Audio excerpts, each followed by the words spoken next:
A day in my life as a maid content creator. Ayan, for today's video, nagluluto lang naman tayo ng ating popcorn. Kasi sa araw na ito, nautusan tayo ni Amo na magluto daw ng itlog. Ay, yan na po talaga ang aking kayang lutuin kung alam nyo lang. Char. Ayan, so makikita nyo ha. Ayan, ang sipag-sipag ko. Oy. O, diba? O, ima-magic yan ni Inday Gamay.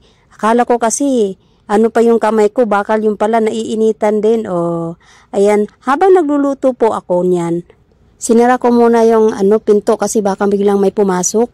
Ayan, nasara ko na din siya ng kaunti pero hindi naman bonggang-bongga kasi alam mo naman pag tawagin hindi agad tayo makakarinig. Kung makikita nyo habang ako nagluluto ay minamagic ko talaga yung kaldero para mas masarap siya, na may halong pagmamahal. Habang nang nagmamagic ako doon sa aking isang kaldero, tininan ko muna yung aking ulam na no isang taon ko pa yan niluto. Kakaiba kasi ako mga kabayan kasi pag nagluluto ako pang isang taon, budget ko yon.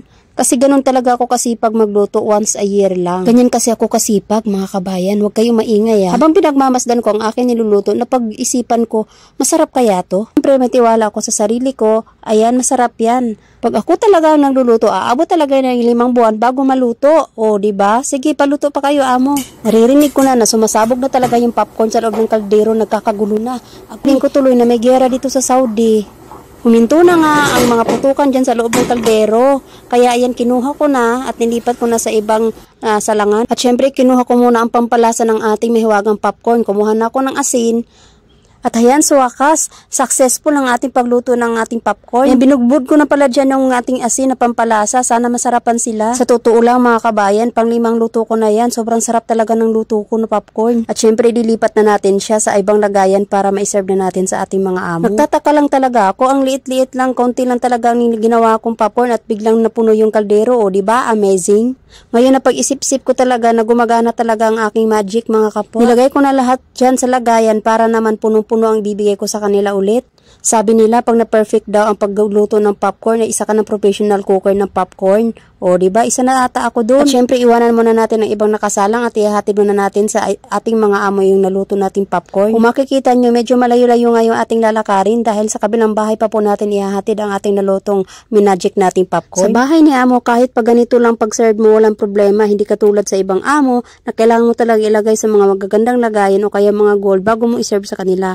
Pero pasalamat talaga ako dahil yung amo ko ay sobrang bait. And habang naglalakad ako, napansin ko dito sa may unahan na sobrang dilim. Ganito talaga ang daanan papunta sa kanilang kabilang bahay dahil wala pa pong ilaw at hindi pa po tapos ito. Habang naglalakad nga ako, parang naramdaman ko na may aswang dito sa aking likuran. Ay, nakakatakot. Kaya inayos ko talaga yung paglalakad ko kasi baka madapa ako. Hindi ko na maibigay doon sa amo ko itong popcorn. Sa wakas, sa isang taon nating paglalakbay, nakarating na din tayo sa kabilang bahay ni amo. Andito na po tayo. Kung makikita nyo, madilim po talaga kasi po hindi pa po talaga tapos ang bahay ni amo. Yung bahay nila. Ganda ng bahay. Sana all. Papasana all na lang tayo mahihirap. Bilisan mo, Inday. Habang nagdadaldal ako, hindi ko alam na may sinasalang pa pala ako kaya ayan, nagbibilis-bilis na ako maglakad. Hindi man kagandahan ang likod ng bahay ni amo. Sa bahay ng anak niya, ang importante yung mga amo namin ay magaganda ang mga ugali. At andito na nga, nakabalik na nga tayo sa kusina. Ayan, buksan na natin ang ating mahiwagang pintuan. At syempre silipin agad natin ang ating naiwang sinalang na kanin at ang itlog ni amo. Kung makikita nyo, ang sinaing na yan ay para po talaga sa akin yan. Budget ko talaga yan ng isang taon tapos ulit. Tapos itong ulam ko na to, ito yung nakaraan na ulam ko na isang taon ang nakaraan. Yan po yung natira, so yan na lang po yung aking ulam mamaya. Tinakluban ko na nga ang aking kanin at parang feeling ko to yun na talaga siya. Kakaiba talaga ako magluto mga kapwa. May halo talagang pagmamahal. Isinara ko nga pala yung cabinet na yan kasi kanina nakalimutan ko isara pagkatapos kong kumuha ng kaldero. Pagkatapos po niyan at kinuha ko na po ang bread toaster para po sa ating nilulutong egg sandwich. Sinaksa ko na siya para uminit muna bago ko maluto at mabalatan ang mahiwagang itlog. Pagkatapos pala maluto ang itlog, nilagyan ko siya ng malimag na tubig para pagbalat mo hindi ako mainitan. Sa dami na nilagay ko, pwede na pala tayo mag-swimming dyan at parang nalununod na nga ang itlog. Ay naku, kawawa naman. Nagdagan ko pa talaga siya ng maraming tubig at binanlawan ko ulit siya para lumamig talaga, para hindi talaga mainitan ang ating kamay once nabalatan na natin ang ating itlog.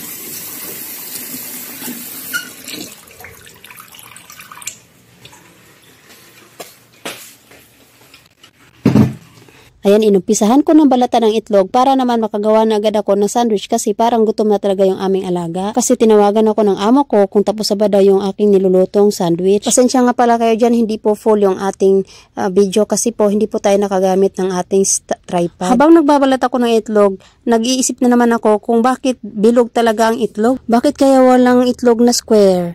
O diba? Ganunan talaga ang technique na gagawin nyo pag magbabalat kayo ng itlog, ipupukpok nyo yan sa lamesa o kaya sa noon nyo. Minsan talaga tumatalab yung aking mga magic pero sa pagkakataong ito parang hindi na gumagana naman ang aking magic. Minsan talaga yung magic ko na minana ko pa sa aking lolo na minsan talaga gumagana siya pero sa pagkakataong ito hindi ko magamit-gamit sa pagbalat ng itlog. Sinubukan ko nga sa noo kung gagana ba talaga siya pero parang masakit naman. Pag nagbabalat talaga ako ng itlog, aabot talaga ako ng 6 na buwan bago matapos. Kayo, ilang buwan kayo matatapos pag magbabalat ng itlog? Sa wakas natapos na rin ang aking paghihirap sa pagbabalat ng itlog. Nilagyan ko pala ng cheese ang itlog bago ko hinalo-halo. Ayan, kung makikita nyo, nahalo-halo-halo ko yan. Minikos-mekos ko muna yan bago ko ilagay mamaya sa sliced bread. Ginamitan ko nga ng aking malupit na magic yan para mas mapabilis ang aking paghahalo dyan sa aking mahiwagang nilulutong itlog. Sa pagkakataong ito, gumana na naman talaga ang aking magic. Kaya mas binilisan ko pa kasi baka mamaya mapagalitan na naman tayo ng aking amo.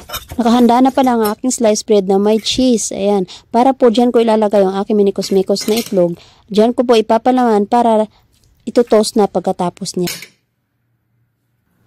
Sa pagkakataon na ito, nilalagyan ko pala ng ketchup ay hot spicy chili po pala iyan. Nilagyan ko kasi mas mahilig po talaga dyan ang aming alaga. At itinaklob ko na ang magkapatong na mga sliced bread at bago ko iyan tatakpan. Mabilis lang naman siya gawin kaso nga lang doon ako nahirapan sa pagluto ng itlog. Habang naghihintay para matos ang ating sliced bread at gumagawa muna ako na iba pang ginagawa ko para naman hindi ako maboring. Sinubukan ko nga siyang buksan kung nag-brown ba ay gano'n talaga kulay niya. Brown talaga siya kaya hindi pa siya toast. Parang sa pagkakataon na ito ay ito talaga ang tunay na luto na. So makikita nyo yan, hinihiwa ko siya para dumami yung dalawa, magiging 4 o diba? Mindset ba? Mindset. Kasi baka magkulang, magpaluto ulit kaya ginawa ko ng 4 para mas dumami. Nahirapan nga naman talaga ako dyan maghiwa kasi parang nag-i-slide yung ating sliced bread.